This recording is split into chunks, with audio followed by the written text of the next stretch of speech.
लेकिन आज जो हो रहा है, आप सब लोगों को मैं इस समय बताना चाहता हूं, हमारे वजीर आला नारा चंद्रबाबू नायडू साहब एक सेकुलर माइंड के आदमी हैं।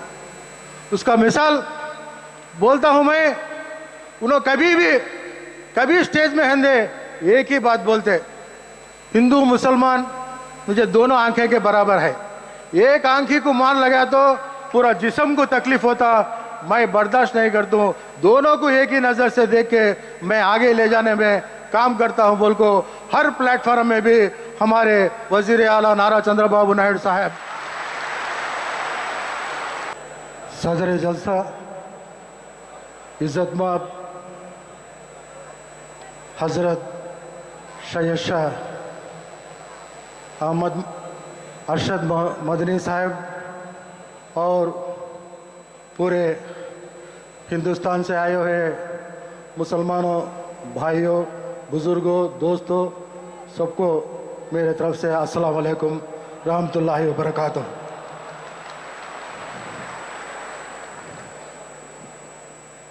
मैं आंध्र प्रदेश में कड़पा डिस्ट्रिक्ट में कड़पा हेडक्वार्टर से रहता हूं और यूनाइटेड स्टेट में आंध्र प्रदेश में अखिलेती सेल का सदर भी 14 साल मैंने काम किया। अब 2019 में भी तेलुगु देशम पार्टी के जानिब से असेंबली टिकट को मैंने कंटेस्ट किया और फिलहाल आंध्र प्रदेश का नायब सदर तेलुगु देशम पार्टी का आंध्र प्रदेश का हूँ।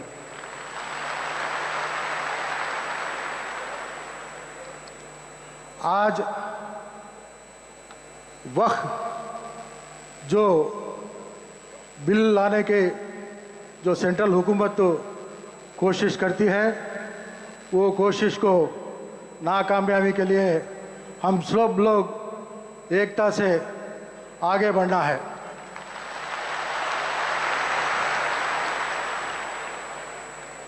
इस देश के आज़ाद में हम सब ज़्यादा से ज़्यादा हिस्सा मुसलमानों भाइयों का हिस्सा है। ख़ासकर हमारे उलमा इमा हाफिज़ कुरान लोग बहुत कुर्बान, तन मन धन सब कुर्बान किए हैं। ये सबूत हम नहीं बोलते हैं, आपके दिल्ली के इंडिया गेट में जो गेट के ऊपर 80,000 लोगों का नाम मुसलमानों भाइयों शहीद इस देश के आज़ाद के लिए कुर्बान दिए हैं।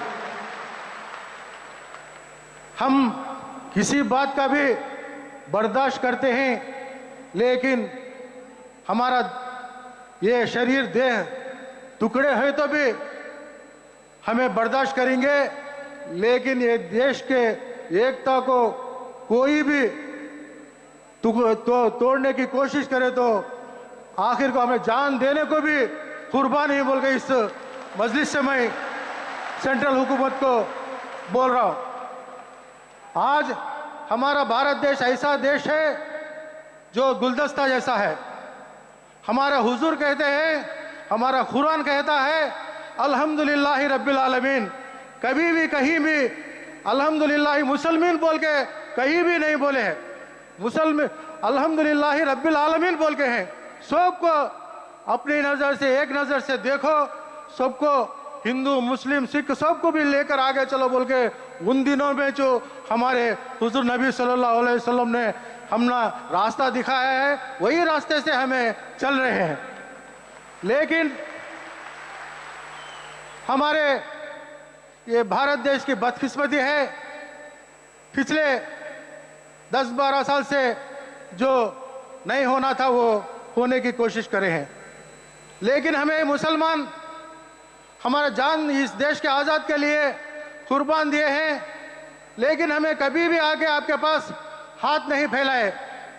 हमें इस देश के आज़ादी के लिए, इस देश के आगाजी के लिए हमें हाथ बढ़ाए और हमारा हाथ ऐसे ही करके आज तक चले आ रहे हैं। लेकिन आज जो हो रहा है, आप सब लोगों को मैं इस समय बताना चाहता हूं, हमारे वजीर आला नारा चंद्रबाबू नायडू साहब एक सेकुलर माइंड के आदमी हैं। उसका मिसाल बोलता हूं मैं, उन्होंने कभी स्टेज में हिंदे एक ही बात बोलते, हिंदू मुसलमान मुझे दोनों आंखें के बराबर है, एक आंखी को मान लगा तो पूरा जिस्म को तकलीफ होता, मैं बर्दाश्त नहीं करता हूं, दोनों को एक ही नजर से देख के मैं आगे ले जाने में काम करता हूं बोल को हर प्लेटफॉर्म में भी हमारे वजीर आला नारा चंद्रबाबू नायडू साहब बोलते आ रहे हैं, करते भी आ रहे हैं। इनके हुकूमत में मुसलमानों को जो फायदा पहुंचता है, कोई भी हुकूमत में पिछले हमारे आज़ादी आने के समय के बाद जो हमारे आंध्र प्रदेश में मुसलमानों को फायदा पहुंच रहा है, मैं एक दो तीन मिसाल बोलता हूं।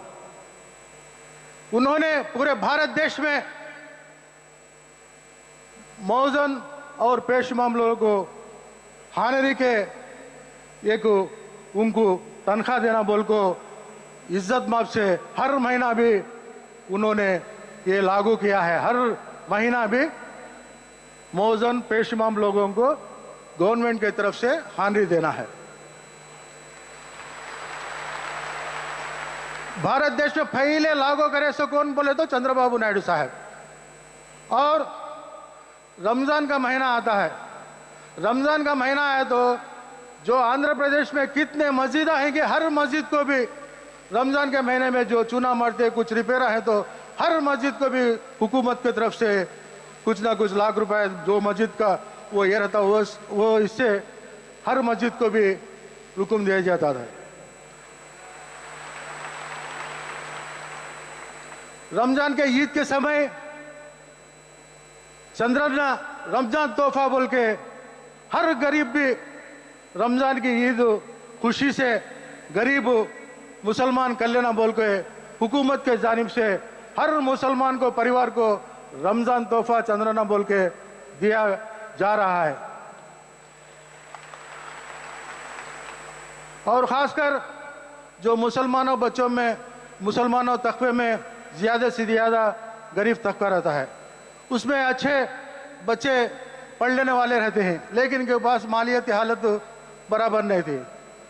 ऐसे लोगों को जो गल्फ कंट्रीज में जाकर जो मेरिट बच्चे रहते उनके पास ताकत नहीं तो भी हर साल भी 15 लाख रुपए ऐसे बच्चों को हौसला बढ़ाने के लिए हुकूमत के मुसलमानों के लिए, सिर्फ मुसलमानों के लिए विदेशी विद्या बोल के हर स्टूडेंट को 15 लाख रुपए दिया जा रहा है। और हमारे यूनाइटेड स्टेट में जब था आंध्र प्रदेश तेलंगाना मिलकर एक हैदराबाद में ऐसा हज हौज बनाए पूरे भारत देश में एक नमूना का जैसा था। जब हमारा स्टेट टूट गया, अलग हो गया, तो जब उस समय हमें जाकर सर हमारे को हज हौज नहीं बोले तो जब उन्होंने आंध्र प्रदेश में 23 डिस्ट्रिक्ट्स में एक हज हौज था हैदराबाद सिटी में। अलग होने के बाद विजयवाड़ा में एक हज हौज और हमारे कड़पा में एक हज हौज 30 करोड़ रुपए से कड़पा में बने और 80 करोड़ रुपए से विजयवाड़ा में हज हौज काम हो रहा है। ऐसा इंसान हमारा वजीर आला जो मुसलमानों को कुछ नुकसान पहुंचने की बिल पर उन्होंने किसी हालत में भी उन्होंने उसे लागू नहीं होने देंगे।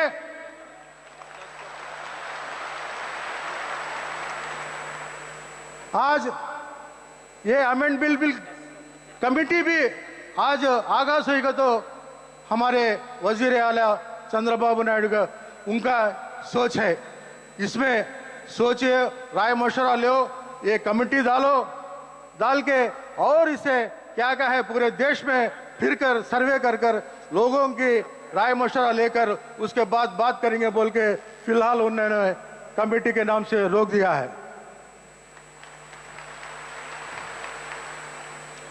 3 दिन पहले हमारे वजीर आला चंद्रबाबू नायडू साहब ने अपने बयान में कहा है जो कोई भी इदारा हो, हिंदू का हो, मुस्लिम का हो और क्रिश्चियंस का हो, जो भी कोई भी इदारा हो, उसमें वही कम्युनिटी के लोग उन्होंने मेंबर होना चाहिए। गैर कौम के उसमें लाने की कोशिश करने में मैं नहीं चाहता हूं बोल के उन्होंने अपने 3 दिन के पहले उन्होंने अभी एक प्लेटफॉर्म में उन्होंने एक बयान दिया है। खासकर ये वक्फ बोर्ड बिल के वजह से जो वो नज़र से बोले हैं, जो वक्फ बिल रहते हैं वो कमेटी में हो, वो इदारे में हो, सिर्फ मुसलमान लोगों का जो उनके इसमें जो चलना है बोल के उन्होंने पूरे से पूरा ऐलान कर दिया है। इसी मौके में हमें एक जो हमारे जिला के सदर हैं हमारे हमीद हुसैन साहब और हमारे कड़पा जिला में रायचोटी में आके मासूम साहब, इन्होंने कोई भी हो जो मुसलमानों को नुकसान पहुंचने का कुछ तो बात आई तो फौरन इन्होंने जिला में, हमारे जिला में मासूम साहब अंदे हमीद हुसैन साहब आगे के लब्बैक बोल के उन्होंने वो खिलाफ जो भी नुकसान पहुंचने को काम में रोकने के लिए इनका बहुत बड़ा हिस्सा है बोल के मैं इस समय में आपको सुना रहा हूं। आज चंद्रबाबू नायडू साहब ने किसी हालत में भी आप बेफिक्र रखिए, उन्होंने ज़रूर से ज़रूर ये बिल रोकने की कोशिश करेंगे। जो अपने हमारे लोगों की जो ख्यालात है वो ख्यालात को इज्जत देकर उन्होंने उसके ऊपर अच्छे पकड़बंदी से काम भी होता। मैं इस समय में एक मशवरा भी आपको लोगों को देता हूं, हमें उलमा इमा लोग, आप जैसे बड़े बुजुर्ग लोग, ऐसे लोग सियासत में आना चाहिए। सियासत में क्यों बोल रहा हूं बोले तो मैं, जो ये कानून बिल्स जो बना रहे हैं असेंबली में हंदे और पार्लियामेंट में हंदे, राज्यसभा में हंदे, हमारा नुमाइंदा है तो ऐसे बिल्ला आने के वास्ते, ले लगाने वास्ते भी उन्होंने डरते, बात करने का से भी डरते। हमारे नुमाइंदा नहीं रहने की वजह से उन लोग क्या करे तो चलता ले बोल को उन्होंने कोशिश करते हैं। मैं आप लोगों से इस समय गुजारिश करता हूं, कोई भी अंधे मुसलमान भाई आगे बढ़ता है तो उसे ऊपर लाइए, उसे साथ दिए और आगे ले जाने में काम करिए। क्यों बोले तो हाँ, नई मामू से नपटा मामू बेहतर बोल के कोई भी हो, वैसे आदमी उधर है तो जरूर से गई तो कौम का जज्बा रहता। हमारे में कौन तो भी हमें क्या बोले तो भी बर्दाश्त करती बन गई। हमारे शरीयत के ऊपर हंदे, हमारे हुजूर के बारे में हंदे, हमारे कुरान के बारे में हंदे, कोई भी कुछ बोल दिया तो हमें क्या करने को भी, जान कुर्बान देने को हंदे तैयार रहते। ऐसी मजहब रहने से हमें, मैं आप लोगों से भी गुजारिश करता हूं, ऐसे भाई लोगों को आप साथ दीजिए। ऊपर लाए कहीं को तो हमारे हालत तो ठेकड़ेंगे हालत नहीं, इसका वो ये करना बोल के मैं ये करता हूं। आप चंद्रबाबू नायडू कड़पा में भी ऐसे ही एक 5 लाख आदमियों के एक जलसा भी बनाना बोल के सब प्लान चलता है। दिसंबर 15 तारीख को उस जलसे में भी हमारे वजीर अल्लाह चंद्रबाबू नायडू साहब को भी शामिल कर अपने इरादे उनके सामने पेश करेंगे। मुझे पूरा अल्लाह की तरफ से भरोसा है, चंद्रबाबू नायडू साहब इस बिल को रोकने वाला इस भारत देश में पहला इंसान रहेगा बोल के मैं आप सब लोगों को वादा देते हुए अपनी जगह रहा हूँ और जो ये मौका दिया आप सब लोगों का भी शुक्रिया अदा करते हुए अपनी जगह ले रहा हूँ। खुदा हाफिज़।